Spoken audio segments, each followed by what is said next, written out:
Olá, estudantes da Faculdade Vida Nova. Estamos aqui em mais um encontro do nosso curso de Teologia e estaremos abordando aqui nas instalações da Faculdade Vida Nova a nossa disciplina chamada Eclesiologia. Logos, estudo, tratado, eclésia ou eclesia vem de assembleia. Na realidade, a eclesia é o estudo da igreja. Estudo acerca da natureza da igreja, da sua missão, da sua liturgia, o conceito básico de igreja. Nós estaremos evidenciando nesse encontro e vamos começar com a palavra do fundador da igreja, porque existe aí uma dúvida muito interessante. É muito comum nós termos diferentes opiniões acerca de quem fundou a igreja. E eu quero destacar aqui as duas diferenças básicas. Na tradição romana, na tradição católica, a igreja ela é fundada pelo apóstolo Pedro, porque existe uma diferença básica entre o pensamento da igreja católica e o pensamento dos protestantes, que somos nós, que somos conhecidos como evangélicos. Os protestantes nós somos bibliocêntricos. Na teologia católica existe o magistério da igreja. O que quer dizer isso, professor? É que na doutrina católica, Jesus Cristo ele passa para o apóstolo Pedro o cajado, ou seja, a doutrina da igreja, e o apóstolo Pedro funda a igreja com sede em Roma. E na visão da teologia católica, o magistério da igreja ele tem tanto peso quanto a Bíblia. Por quê? Por causa de uma expressão que nós chamamos de infabilidade papal. O Papa é o sucessor do apóstolo Pedro, portanto é transmitida ao Papa a mesma unção que o apóstolo Pedro teve, e assim sucessivamente. A palavra do Papa, ela tem base e tem poder doutrinário, tem base para perdoar pecados, tem base para alterar o que se pensa em termos de doutrina cristã, doutrina católica. Já nós, protestantes, temos uma visão bem diferente. Nós somos chamados de biblistas ou bibliocêntricos. O que isso quer dizer? Jesus Cristo transmitiu aos 12 discípulos, aos 12 apóstolos, o cajado, a unção. Entretanto, tudo aquilo que devemos seguir, toda a doutrina do corpo da igreja está definida na Bíblia. O que passar disso, como diz o apóstolo Paulo, na sua carta aos Gálatas, seja considerado anátema, seja considerado maldito. Então, para a sua compreensão, aluno de teologia, nós, cristãos protestantes, conhecidos como evangélicos, temos na nossa eclesiologia a questão do bibliocentrismo. A Bíblia é a nossa regra de fé e prática. Todo o norte da igreja, toda a conduta da igreja, toda a doutrina da igreja, ela deve ser apostólica, baseado nas santas escrituras. Então, indo agora para o termo específico, eclesiologia, a palavra eclesia deriva do grego assembleia e designa o corpo místico de Jesus Cristo. Nós vamos ver que a igreja ela possui vários simbolismos, várias metáforas, várias figuras de linguagem. As mais conhecidas, uma está em Apocalipse, como é chamado de os 7 castiçais ou 7 candeeiros. O apóstolo Paulo refere-se à igreja como o corpo, em que Cristo é o cabeça. Jesus Cristo fala que ele é a porta, de entrada. Enfim, são vários simbolismos, são várias metáforas atribuídas à igreja. E é muito comum pessoas acharem que igreja é um espaço físico, em que ali tem uma placa, ali tem um rótulo denominacional, ali tem as pessoas que se reúnem e acharem que isso é igreja. Não. A igreja ela tem duas composições básicas, ela tem uma dupla natureza. Nós chamamos de igreja enquanto institucional, enquanto a igreja aqui na terra, ela deve ser uma instituição reconhecida na terra, ela deve ter os seus princípios, as suas regras e um local de reunião. Mas a igreja, no seu caráter essencial, a igreja, na sua definição básica que Jesus Cristo deixou, é aquilo que nós chamamos de nós. Nós somos a igreja do Senhor. O nosso corpo é o templo do Espírito Santo, aonde ele habita, onde ele nos consola, nos convence do pecado e dirige a nossa vida de acordo com os preceitos estabelecidos. Então é importante você, estudante, ter essa compreensão. Existe uma dupla manifestação da natureza da igreja. Existe a manifestação social, a manifestação da igreja enquanto organismo vivo, enquanto organismo social, e existe a conotação da igreja enquanto organismo vivo, enquanto vida, enquanto pessoa. Nós, pessoas reunidos, é que somos a igreja do Senhor, baseado naquilo que o próprio Jesus Cristo diz: onde tiver 2 ou ou mais pessoas reunidas em meu nome, eu ali estarei.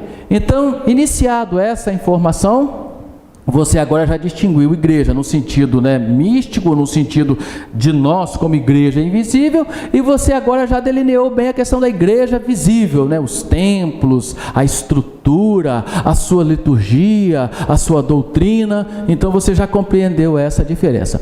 A igreja cristã, ela surgiu no dia de Pentecostes. Ali é considerada, teologicamente falando, a inauguração da igreja de Jesus Cristo. Nós vamos tecer aqui um breve comentário para você poder estabelecer na sua mente como foi discorrido a história da igreja. No dia de Pentecostes, o apóstolo Pedro começa a pregar e milhares de almas são convertidas.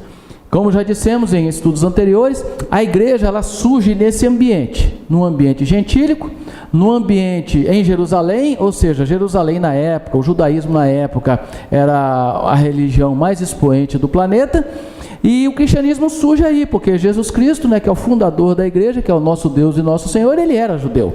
Em diálogo com a mulher samaritana pergunta, de onde vem a salvação? E Jesus Cristo deixa claro para ela, a salvação vem dos judeus. Então, nesse ambiente é que surge o cristianismo, num ambiente de profunda raiz hebraica ou hebraísta.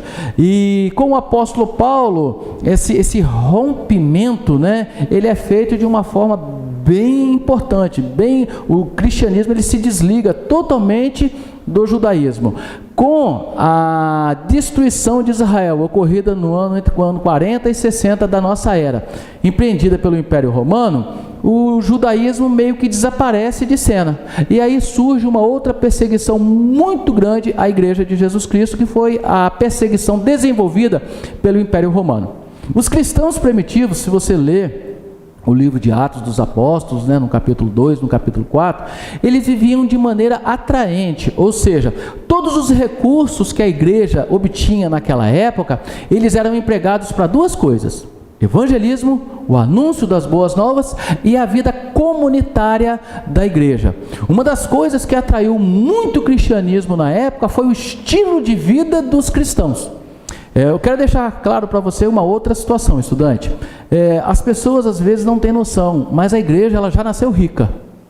A igreja do Senhor ela já nasceu com muitos recursos. Mas de onde você tira essa informação, Arnaldo? A igreja de Jesus Cristo, quando os primeiros cristãos se convertem, eles entregam tudo aos discípulos. Todos os seus bens, todas as suas fortunas, tudo aquilo que era próprio deles, eles entregam aos discípulos. E os discípulos só têm uma finalidade: propagar o evangelho e fazer a vida comunitária da igreja. Observe a questão de Ananias e Safira. Eles retêm parte dos bens deles. E eles são fulminados na hora ali por uma ação miraculosa do Espírito Santo. Então havia muito esse temor. E esse temor era em parte pela expectativa escatológica da igreja. Ou seja, os primeiros cristãos, eles tinham na mente deles que Jesus Cristo iria voltar a qualquer momento. Então eles não tinham aquele zelo e aquela preocupação que é muito comum nos dias de hoje, de possuir bens, de ter bens. Para eles, entregar os seus bens, para o cristão primitivo, morrer pelo evangelho, era uma honraria sem igual. Então, esse norte da igreja primitiva fez ela crescer muito, diferente, infelizmente, dos dias de hoje, em que a igreja, infelizmente, está muito capitalizante. Ela se preocupa em ter templos grandes, em ter uma estrutura grande, e às vezes se esquece, da sua raiz histórica. Então é importante você ter essa compreensão. A igreja primitiva, ela tinha muitos bens. Vamos dar um exemplo de um convertido, Barnabé, por exemplo, que o nome dele original era José. Era um homem que vivia numa localidade chamada Chipre, que hoje faz parte do Reino Unido. Um homem riquíssimo. Ele entregou tudo aos discípulos. Os primeiros cristãos nasceram na comunidade judaica. E nós sabemos que os hebreus, que os judeus, são pessoas que normalmente não têm dificuldades financeiras, porque são trabalhadores e existe uma promessa de Deus para a vida deles. Procuradores romanos, publicanos, homens que através da corrupção ganhavam dinheiro, agora estão à disposição do evangelho. Então, tire da sua mente que a igreja na época não possuía dinheiro, não possuía recursos, possuía e muito. Agora, o que acontecia? Os cristãos viviam em comunidade. Se alguém era escravo, a igreja comprava a liberdade dele e ele era tratado como um irmão. Observe a carta que Paulo escreve a Filemon. Ele narra a história de um escravo fugitivo que se converteu em Roma junto com ele quando Paulo estava preso, e Paulo intercede ao seu dono por esse escravo. E ele fala assim para o destinatário da carta: olha, ele outrora era um escravo inútil, agora não, ele agora é um irmão, trate como um irmão. Se ele te deve alguma coisa, põe na minha conta que quando eu estiver diante de você, farei questão de pagar. Então é importante vocês entenderem essa dinâmica da igreja primitiva e fazer uma comparação para ver se nós realmente, de fato, porque as pessoas acham que ser a igreja primitiva é ficar só em atos de efusão do Espírito Santo, falando línguas estranhas. Essas coisas são importantes, mas o que caracterizou o crescimento da igreja foi como seus membros eram tratados, né? Todos, tudo era comum a todos. E uma outra coisa importante na igreja primitiva é que eles perseveravam na doutrina dos apóstolos. E aí eu quero abrir um parêntese. Hoje é muito comum as pessoas, na hora que estudam teologia ou quando estão pregando, falar assim: essa é a minha fé, esse é o meu pensamento. Eu gostaria que você substituísse pelo seguinte: essa é a fé que Jesus Cristo estabeleceu para mim. Esse é o ensinamento que Jesus Cristo estabeleceu para a minha vida. Por quê? Uma só Bíblia, uma só revelação e tantas denominações. A explicação é fácil. É porque o homem coloca o seu pensamento, o seu ideal nos textos escriturísticos. Quando nós vamos para a raiz, quando nós vamos para a ênfase do estudo doutrinário da igreja, nós vamos ver que nós estamos num caminho muito diferente proposto por Jesus Cristo. E a igreja, ela nasce nesse ambiente de início de judaísmo, depois ela vai para o ambiente gentílico, em especial com a vida devocional do apóstolo Paulo, que sai através das suas viagens missionárias, pregando o evangelho e anunciando as boas novas, em que milhares de vidas se converteram. E aí, nesse ambiente gentílico, surge um outro problema. Qual é o outro problema, Arnaldo? A influência da cultura grega, né, dentro do cristianismo. Então o cristianismo agora, de início, ele sofre com a perseguição judaica, ele agora passa a sofrer as perseguições internas, né? Ou seja, a filosofia grega começa a dominar princípios como o neoplatonismo. Arnaldo, o que é neoplatonismo? Se você quiser saber o que é o espiritismo de hoje, muitos atribuem a doutrina espírita a Allan Kardec, e isso é falta de conhecimento. A doutrina espírita, a ideia da transmigração da alma, ela vem de Platão, e a igreja primitiva, ela sofreu com isso. Então muitos personagens como Pelágio, Sabélio, Ário, Montano e tantos outros que surgiram no seio da igreja primitiva, eles trouxeram profundas heresias e de influência filosófica intensa, o que demandou a necessidade da igreja de estabelecer a sua doutrina. E aí ficou estabelecida que a doutrina da igreja, ela deve se basear naquilo que os apóstolos, ou seja, os 12 discípulos de Jesus, ensinaram. Então está aí um breve resumo. Nós sabemos que no século IV da nossa era, Constantino, o imperador romano, se converte, o cristianismo passa a ser tolerado, e com Teodósio, o cristianismo passa a ser a religião do Império Romano. É um outro ensinamento que eu quero deixar para você. Não foi Constantino que oficializou a união do cristianismo com o Império Romano. Quem oficializou no Edito de Milão foi Teodósio. Constantino, ele tolerou. Mas quem aplica o cristianismo como religião do Império Romano foi o sucessor de Constantino, que na realidade, na época, o Império Romano estava em decadência, e existiam 4 imperadores romanos nessa época, e foi o imperador Teodósio que assinou esse decreto. E aí, a partir daí, o cristianismo passa de igreja perseguida a, infelizmente, entrar numa era de profunda crise moral, ética e espiritual, que nós chamamos uma era negra da igreja, né, que foi uma época de domínio da igreja, em especial unida ao Império Romano. Mas voltando aqui para o nosso assunto, então é importante você compreender esse desenvolvimento, você compreender que a doutrina cristã, ela é fundamentada nos 12 discípulos, e você precisa compreender essa dupla natureza que nós já passamos para você. E agora nós queremos dizer também a questão da missão da igreja. A igreja, ela foi fundamentada numa missão. Jesus deixou, né, está exposto isso no Evangelho de Marcos, no capítulo 16, ide por todo mundo, pregai o Evangelho a toda criatura. E essa é a missão básica da igreja, anunciar as boas novas de Jesus. Não somente anunciar, porque aí está um outro grande problema da igreja, e esse é o propósito da nossa instituição. A palavra de Deus nos deixa claro que a igreja ela deve ouvir a palavra, ou seja, a palavra deve ser exposta, deve ser pregada, deve ser anunciada, mas também deve ser didaquê, ensinada. O que você está recebendo aqui hoje, meu irmão, é o ensino da palavra de Deus, é você compreender o Deus que você tem crido, é você compreender a história da igreja, a narrativa da igreja, e você poder passar isso para outras pessoas. Então a missão básica da igreja é anúncio e didaquê, anúncio das boas novas, levar as pessoas ao arrependimento, né? A palavra é metanoia, ao arrependimento em Cristo Jesus, e a igreja ela aplicar o didaquê, ou seja, o conhecimento dessa doutrina. Então é importante não apenas você estar dentro de uma igreja cantando, louvando, essas coisas, obviamente você deve fazer, nós vamos entrar nesse assunto acerca da liturgia, mas o mais importante é você conhecer o Deus a qual você serve. Apóstolo Pedro, o apóstolo Paulo fala muito disso. Eu sei em quem eu creio. E a pergunta que eu faço para você: você sabe em quem você crê? Você conhece Jesus Cristo? É por isso que nos dias de hoje é muito comum uma pessoa estar na presença de Jesus e não estar na presença de Jesus. E um desses fatores é justamente isso: a falta de conhecimento de Jesus Cristo. Então essa dupla missão da igreja, ela é importantíssima você compreender. A igreja ela é um organismo vivo, compostas de pessoas. Nos dias de hoje é muito comum você ouvir falar assim: eu fico em casa, eu ouço um culto pela internet, a igreja do eu. Uma outra coisa que é importante você compreender é que a igreja ela requer algo chamado koinonia, algo chamado comunhão. Não há que se falar em ser cristão isolado do mundo. Evidentemente que esse isolamento ao qual nós conhecemos como santidade, refere-se à questão do pecado. Mas nós somos seres que vivemos aqui nessa pátria terrestre, que Deus deixou para nós. Evidentemente que nós temos inúmeros problemas, mas Jesus Cristo viveu isso também.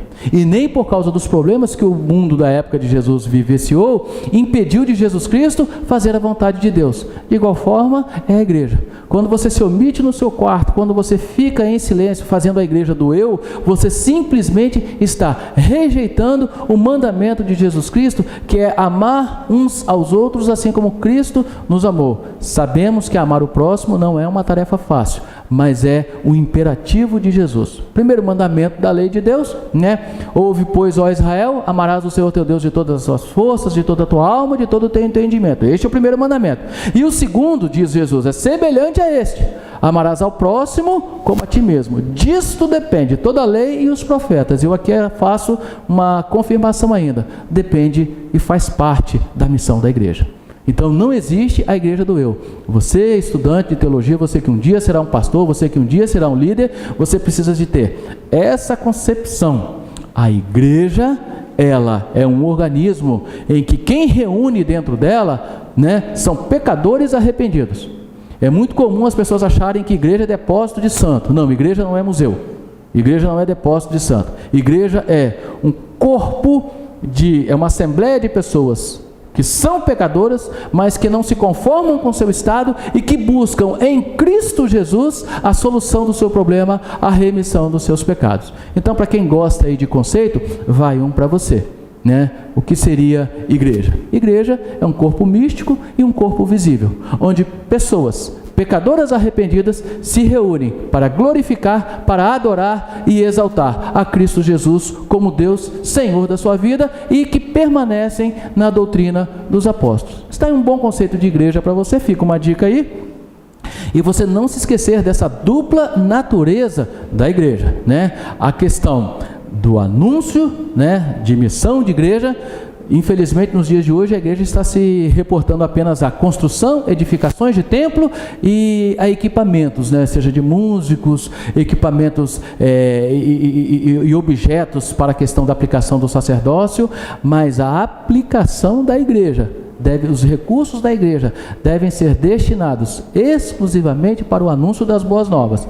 E aí vai uma novidade agora para a nossa sociedade capitalista. Vivemos em uma sociedade capitalista. O que eu vou falar aqui é um tanto quanto utópico para os dias de hoje, porque estamos totalmente afastados da vontade do Senhor nesse aspecto.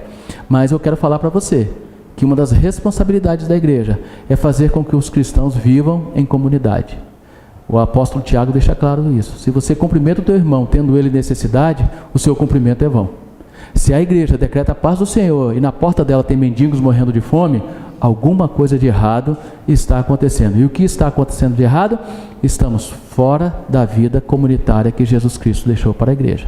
Então vale um alerta para você que pretende ser pastor, vale um alerta para você que pretende liderar, né, a igreja do Senhor Jesus Cristo nesse aspecto aqui terreno, nesse aspecto visível. Existe uma brecha que precisa ser tapada, e essa brecha é a vida comunitária da igreja. E vamos falar um pouquinho agora também sobre a liturgia da igreja. Toda igreja, ela tem uma liturgia. Para que você entenda o que é a liturgia da igreja, é importante você saber etimologicamente o que é liturgia. Liturgia, né, é uma palavra de origem grega, e ela significa alguém que é responsável pela celebração, pelo serviço público. Então, os gregos na época, era comum eles se reunirem em assembleia. E existiam aqueles que gerenciavam essas assembleias, que coordenavam essas assembleias, seguindo regras e princípios. Então, a palavra liturgia informa justamente isso. E a igreja de Jesus Cristo, ela tem a sua liturgia. E a primeira liturgia dela é justamente isso. É a exposição da palavra de Deus. Uma igreja que na sua liturgia a palavra de Deus fica em segundo plano, ela já deixou de ser igreja há muito tempo. Então, a base da liturgia da igreja é o anúncio do evangelho. Então nós precisamos entender que o que caracteriza a liturgia de uma igreja não são os seus belos equipamentos, ainda que seja salutar que uma igreja tenha. Claro que é importante você ter uma boa sonorização, uma boa sonoplastia, você ter recursos, né, na área de equipamentos, isso tudo é importante. Mas de que adianta se o que está sendo falado no microfone, se o que está sendo falado nesses equipamentos não for de fato a doutrina deixada por Jesus? Né? Ou seja, o anúncio do evangelho. Então, uma das bases da liturgia da igreja é isso.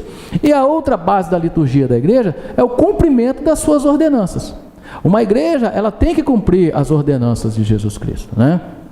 E as nossas ordenanças, vamos falar agora de igreja protestante, de nós evangélicos, né? Elas são duas: é o batismo e a questão da ceia, que muitos chamam de ceia do Senhor. Na realidade, o termo correto não é nem ceia e nem ceia do Senhor, é partir o pão.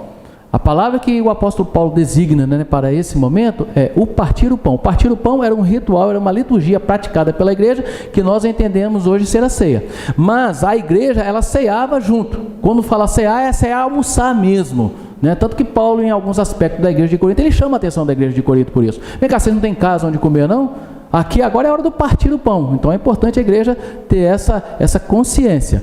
E o batismo, né? O batismo nós sabemos que faz parte da liturgia da igreja, faz parte da ordenança da igreja. São duas, a ceia e o batismo. Eu só quero que você entenda que essa ceia aí é partir o pão. O batismo, né, é uma palavra de origem grega também, que significa imersão. Nas igrejas evangélicas há duas modalidades de batismo, o chamado por aspersão e o chamado por imersão. A grande maioria das igrejas batizam por imersão, ou seja, mergulham nas águas todo o corpo da pessoa, né, do arrependido. E já o batismo por aspersão é usado em algumas igrejas evangélicas, né, luterana, presbiteriana, em que apenas um pouco de água é molhada na testa do batizando. O importante é o simbolismo do batismo. Na igreja católica, o batismo é tido como um sacramento, ou seja, o batismo promove você um grau de santidade e te aproxima de Deus. Para nós protestantes, não. O batismo é tão somente um simbolismo. O batismo é uma ordem que deve ser cumprida para manifestar, para demonstrar uma fé. Quando você é mergulhado nas águas, você está dizendo: estou morrendo para o pecado. Quando você sai das águas, está dizendo o seguinte: eu agora nasci de novo, eu sou uma nova criatura. Aquele que está em Cristo, nova criatura é, as coisas velhas se passaram e eis que tudo se fez novo. Então o batismo, ele tem essa conotação, ele tem essa importância, ou seja, ele é um simbolismo, ok? E ainda nas igrejas evangélicas tem a questão do momento em que alguém seja batizado. Igrejas como a presbiteriana batizam criança recém-nascida. A maioria esmagadora das igrejas evangélicas não batizam criança recém-nascida. Eles seguem literalmente o que está escrito no texto de Marcos, né? Todo aquele que crê e for batizado. Uma criança na tenra idade, ela não tem noção de crença, ela não tem noção do que é Jesus, ela não tem noção dos seus pecados. Ela espiritualmente, como é chamado no termo social ou no termo do direito, ela é incapaz de tomar certas decisões. Então fica aí o alerta, né? E nós colocamos, não colocamos uma idade limite, mas em acompanhamento com os pais, em necessidade, à medida em que essa criança vai desenvolvendo e vai tomando consciência de quem ela é, o acompanhamento pastoral, juntamente com os pais e juntamente com a própria criança, vai delimitar se ela vai ser ou não batizada. Portanto, o batismo não salva, isso é uma característica importante, mas o batismo é para o salvo. É outra característica importante. Então nós não podemos nem desprezar o batismo, porque é uma ordem de Jesus, e nem colocá-lo no nível em que Jesus não colocou ele. O ladrão da cruz, por exemplo, ele não se batizou. Jesus, ao ouvir a súplica daquele ladrão arrependido, ele fala: em verdade vos digo, hoje estarás comigo no paraíso. Aquele homem não foi batizado porque não havia a possibilidade naquele momento dele ser batizado, mas ele foi salvo, deixando claro a evidência de que batismo não salva, mas quero reforçar que o batismo ele é para o salvo. E a outra questão da ceia, né? A ceia do Senhor, nós temos algumas variantes no meio dos cristãos. Nós chamamos de ceia livre, de ceia restrita e de ceia ultra restrita. A ceia livre normalmente ela é servida indistintamente, sem nenhum tipo de restrição. Todos que estão ali dentro podem participar. A outra é chamada a ceia restrita, né? A ceia restrita é que somente os membros de determinada denominação podem participar da ceia. Por exemplo, se você está numa Assembleia de Deus, os membros da Assembleia de Deus podem participar. De outras denominações, não. Então nós chamamos essa modalidade de restrita. E existe a modalidade chamada ultra restrita. O que é a modalidade ultra restrita? É aquela modalidade que somente os membros daquela comunidade local, mesmo que você seja da mesma denominação, somente daquela comunidade, sob a liderança daquele pastor, é que pode participar da ceia. Então fica aí para o seu conhecimento.